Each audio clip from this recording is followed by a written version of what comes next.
Today we have to listen Anatta Lakhana Sutta. It is most essential to have a full understanding of this sutta because Anatta is a companion of the teachings of the Buddha. All teachings outside of the Buddha's dispensation fall under the category of beliefs in a self or atta. They hold the view that there is such a thing as a soul, a living entity. They believe that this soul or living entity actually resides in all living creatures.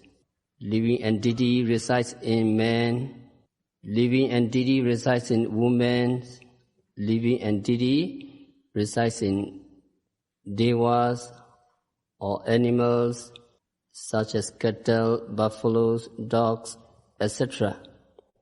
In the midst of the world, holding fast to such views of soul or self, Buddha declared Atta, soul, or living entity is not a reality. It is only a conventional term. What really exists in ultimate sense is a continuous flux of psychophysical process and impersonal phenomena. The Dhammacakka Sutta, the first sermon, was delivered in the evening of the full moon day of July 103 of the Buddha era. At the time of the first discourse, only one of the group of 5 bhikkhus, the Venerable Kundinya, attained the first stage of the higher knowledge, the Sotapaddi Megaphala, and he became a Sotapanna, a stream winner.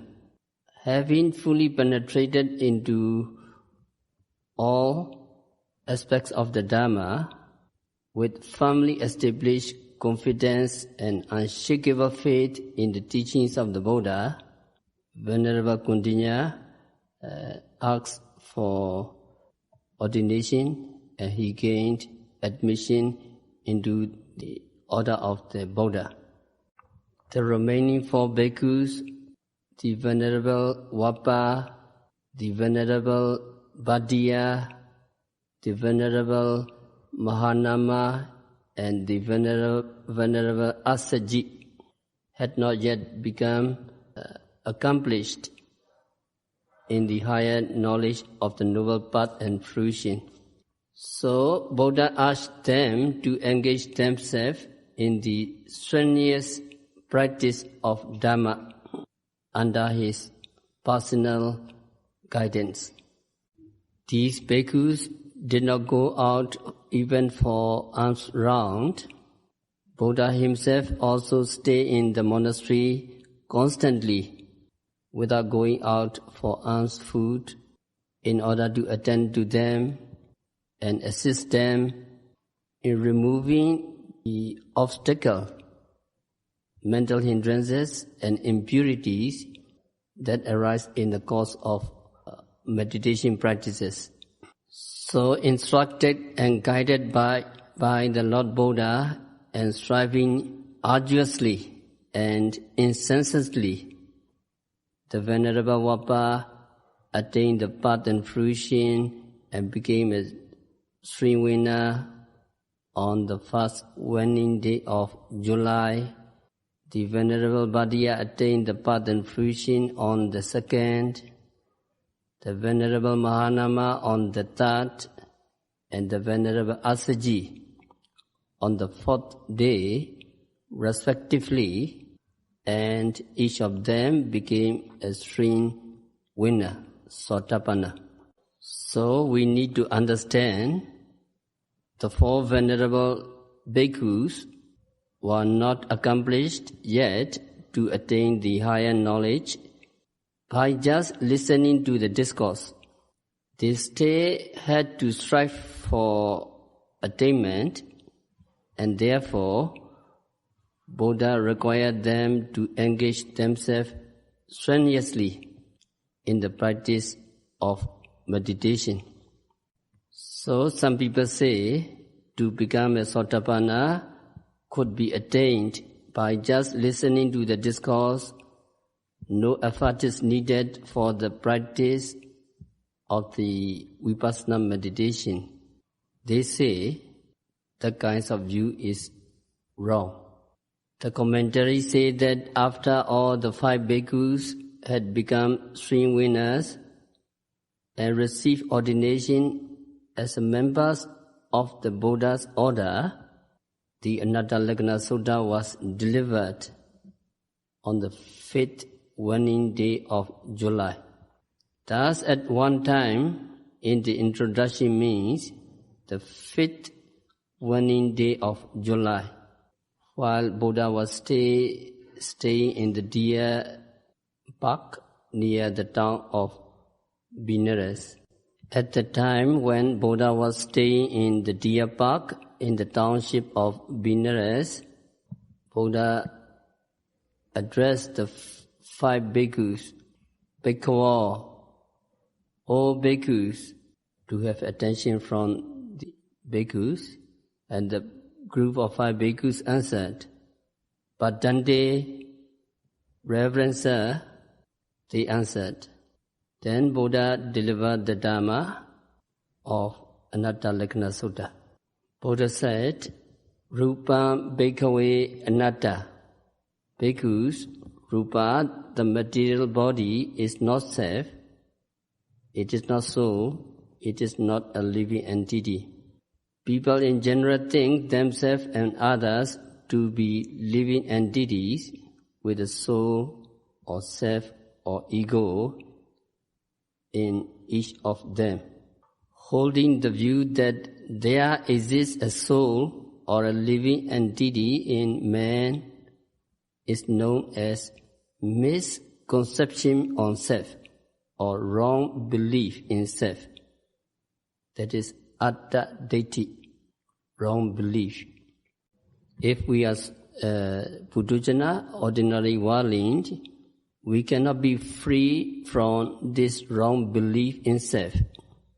But some people believe in atta firmly, some not. But in a person who has become accomplished in the knowledge of mind and matter, this belief in self may be considerably reduced. But it cannot be said that that knowledgeable person is completely free of the view of self. He is still liable to think that it is a soul or self in him, that is the thinker of his thoughts, the doer of his actions, the speaker of his words, and the feeler of the pleasant or unpleasant sensation. You all are Vipassana practitioners. Are you all free from that wrong view of self? The Vipassana practitioners are taking note of every phenomena occurring at the 6 doors continuously and precisely.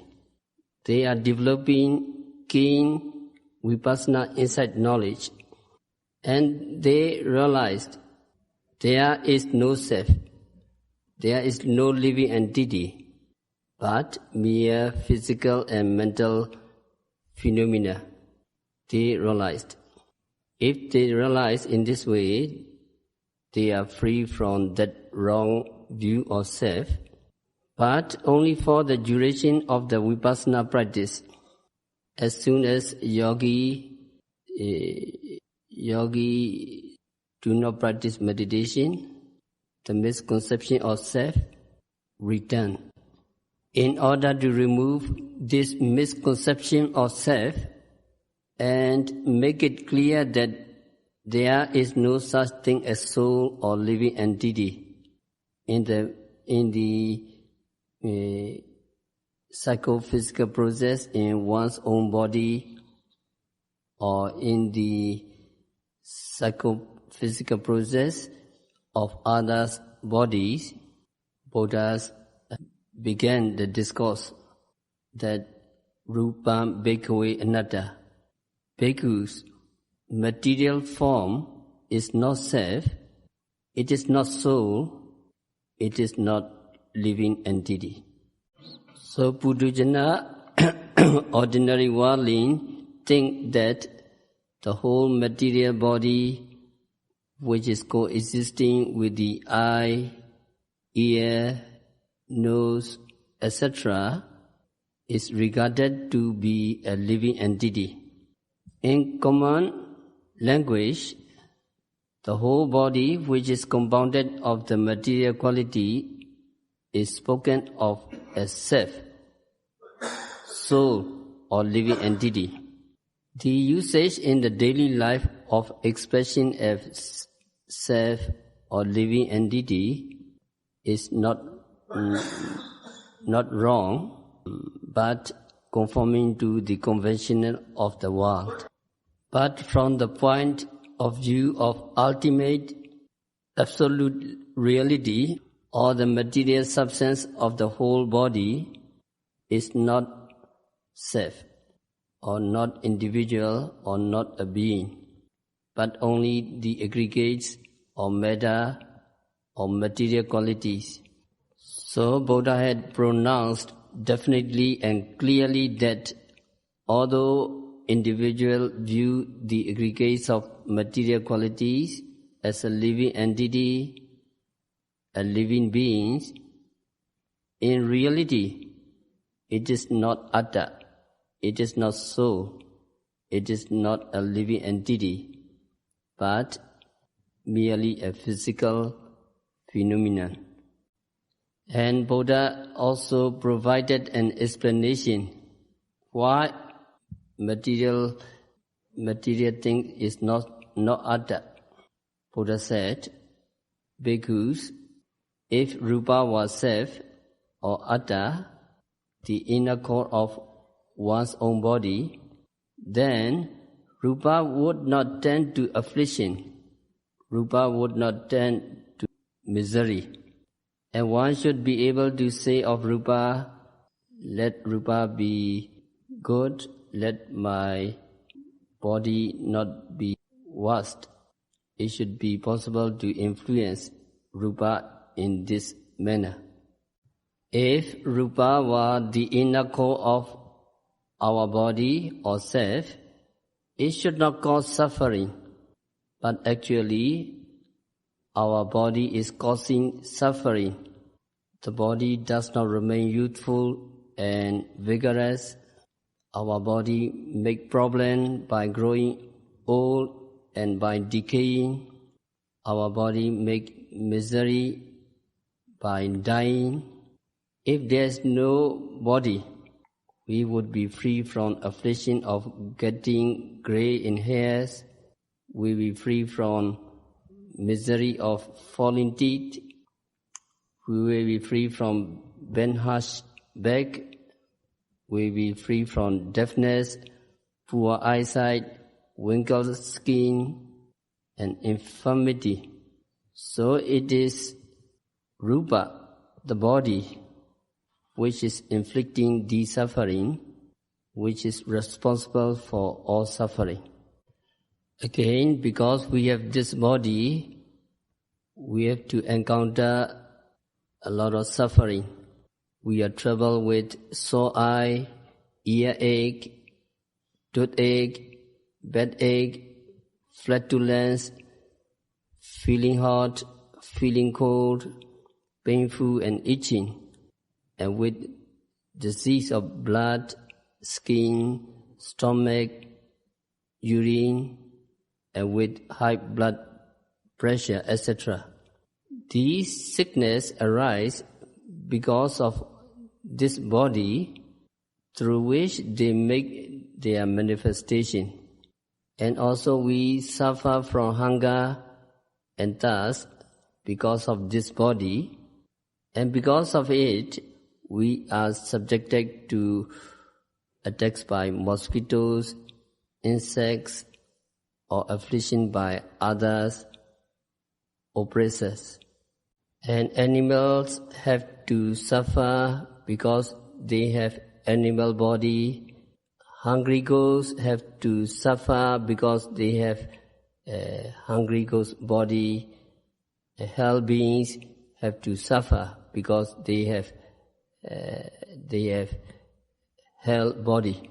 Suffering in the states of miseries and woes are also due to rupa body. In short, we suffer from all these various troubles and affliction because of this body. So it is rupa that make trouble. Rupa's function is to bring about misery and trouble in one's body. We have to die one day because we have this body, and rupa is responsible for the phenomenon of death. When the material qualities in our body undergo deterioration and decay, our death occurs. So it may be said that rupa inflicts suffering by causing death. So we can reflect, if body was safe, it would not inflict us with the suffering of old age, sickness and death. One usually causes sufferings to others, but not on oneself. So if rupa was safe, or the same inner core of the body, it should not inflict suffering on itself by bringing old age, sickness and death.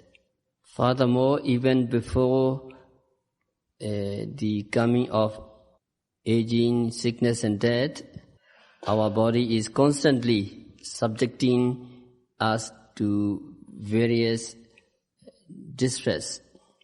A young person, although free from sickness and enjoying good health, cannot remain long in any of the body postures, such as sitting, standing, or walking.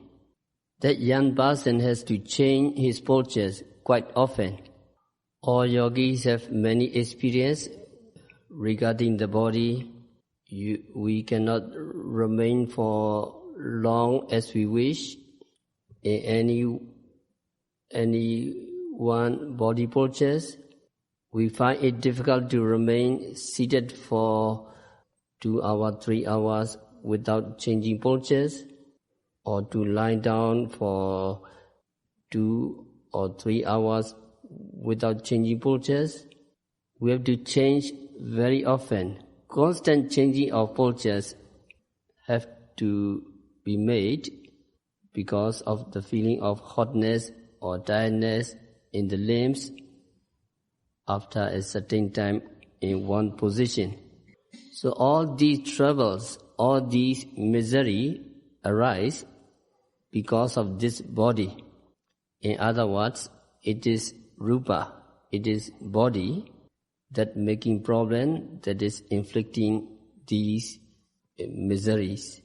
Furthermore, Buddha said, if rupa was safe, if rupa were the inner core, it should be possible to say of rupa, let my rupa be in the best of condition, let my rupa not be in the worst of condition. Truly, we should be able to exercise our will on rupa if rupa were ourself or atta. All beings desire to have their material body always youthful and healthy in appearance, to keep it away from aging, sickness and deterioration resulting in death. But our body never obedient The material body is never obliging. It refuses to be subject to our will. Its fresh youthfulness fades into age, weakness. Its strong health declines against our will, resulting in illness and diseases, and finally, the body have to die. This rupa is not amenable to our control. This body is not manageable according to our wish. So Buddha pointed out that Rupa Bhikkhave Anatta. Rupa is not oneself. Rupa is not the inner core of one's body. We have to stop our discourse for today. We will continue this discourse on other days. May you practice Vipassana meditation according to the Satipatthana Sutta. By practicing Satipatthana Vipassana meditation, by observing every phenomena occurring at the six senses continuously and meticulously, may you all practitioners realize the true nature of unmanageable nature of the body. May you realize the true nature of impermanence, suffering and non-self. May you all realize the real peace in the very near future. Sadhu, sadhu.